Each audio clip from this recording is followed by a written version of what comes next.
Tonight, we are taking you on a trip down to the villages in Central Florida to show you how a therapy that's been around for decades is now being used to help veterans with treatment-resistant PTSD. And while there is debate in the medical community about its effectiveness for treating PTSD, the doctor I spoke with says the research is promising. That one right there, that's for Afghanistan. It wasn't until he was 55 years old that retired Army Colonel Andy Smith This is for serving during wartime. was diagnosed with post-traumatic stress disorder.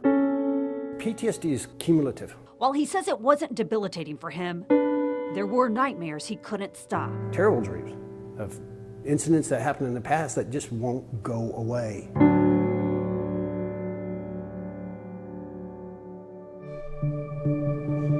Last August, Andy started a 12-week program here at the Aviv Clinics in the villages.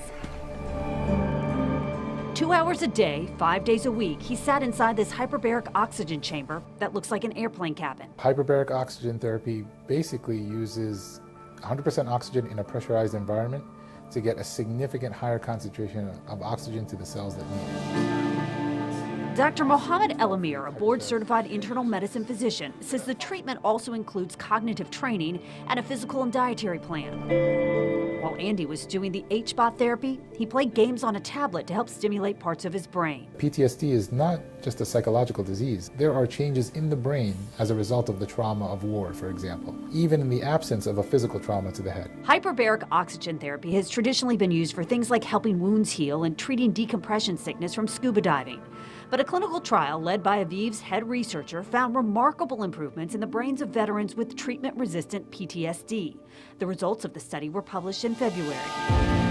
We were able to change the chemistry and the physiology of the brain so that the majority of those veterans no longer met the criteria for PTSD and they were able to help their symptoms. Dr. El-Amir says fluctuating oxygen levels in a specific protocol can stimulate the body to make new cells. If we want to grow new cells in the brain, we can now do it. If we want to grow new blood vessels to help blood flow to the brain or the heart or whatever it is, we can do that now as well. Since going through HBOT therapy, he says Andy's brain function has improved by about 30%. What I saw afterwards was a healing of his wounds, improvement of function. HBOT therapy is expensive and it's not covered by insurance to treat PTSD. But for Andy, who has noticed gradual improvement, it was worth it. Drugs don't help, they medicate.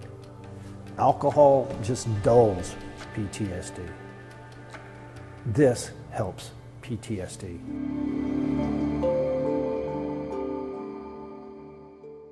Now, HBOT has not been cleared by the FDA to treat PTSD. You can read more about this therapy and the studies that have been done in this story on firstcoastnews.com.